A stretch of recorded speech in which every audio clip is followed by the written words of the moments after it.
Welcome back. Now we are going to talk about another tense, past continuous tense.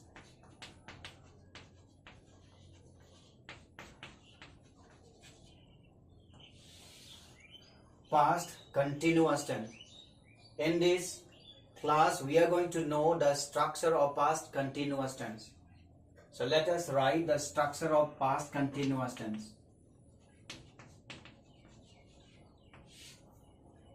In English, always comes the subject. What comes first? Subject comes to first, then in continuous. Look, this is a continuous, so it will be was or were will be coming here. Any one of these will be taken by us while constructing the sentence of past continuous tense. Right? Now, after writing was or were, we are going to write verb, the main verb. Now, since this is continuous, in continuous, remember, the verb always take ing at the end of it. But the verb number one, verb form will be one. Okay? And after that, other words will come here. But we are not going to write the other words. We will be just concentrating only on subject and auxiliary verb was and were plus main verb plus ing. Understood? Okay. Now it is time for us to write a conjugation of any verb that we are going to take.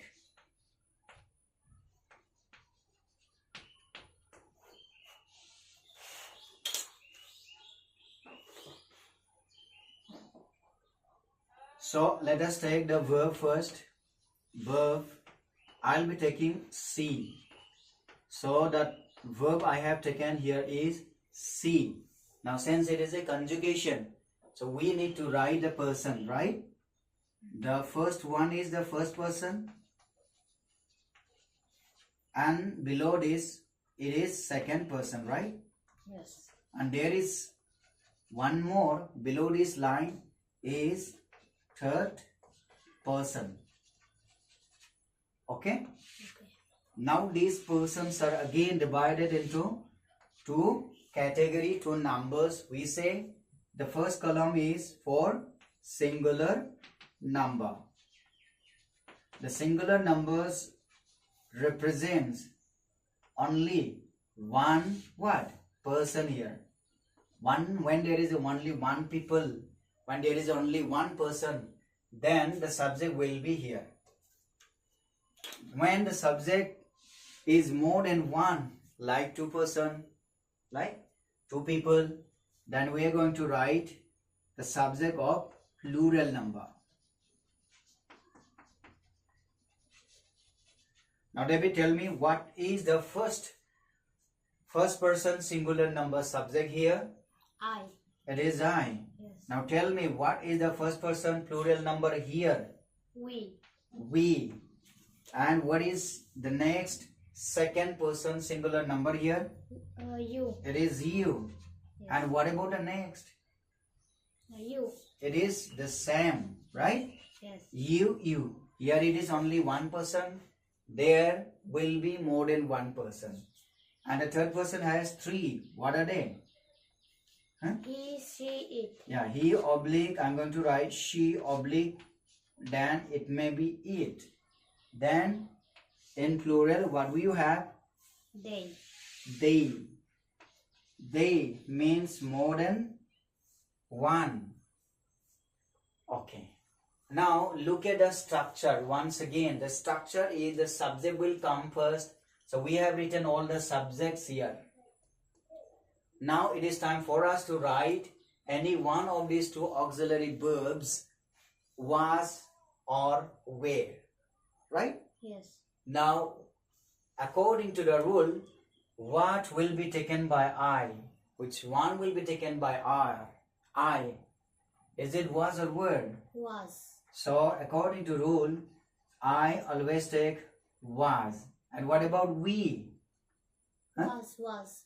No, we takes always were. You also takes were. We were, you were, and here also Were. we were.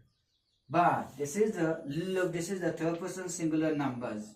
When they are singular numbers, they will always take was, right?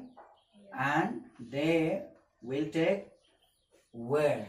He, she, it takes was. Okay. So we have selected any one of these two auxiliary verbs. Now it is time for us to write the main verb here. So what is the main verb given to us? See. So what is the main verb we have chosen is see, right? Yes. So I'm going to write see. But there is a one thing. Since it is in continuous, so continuous tense always take ing after the main verb. So therefore we are going to write ing. It becomes seeing. I was seeing, right? We were what? See. Seeing. Next, you were seeing. And you were again seeing. Then it, he, she, it was seeing. And they were seeing. So I think that you have understood the structure of past continuous tense and also how conjugation is done by taking an example of a verb in past continuous tense. Yes. So next time we will be taking some examples and we will understand how sentence of past continuous tense be converted from Assamese to English, right? Yeah. So with that I come to the conclusion of this tense, past continuous tense. Next time we will talk about another concept of past tense. So let's conclude it here. Thank you.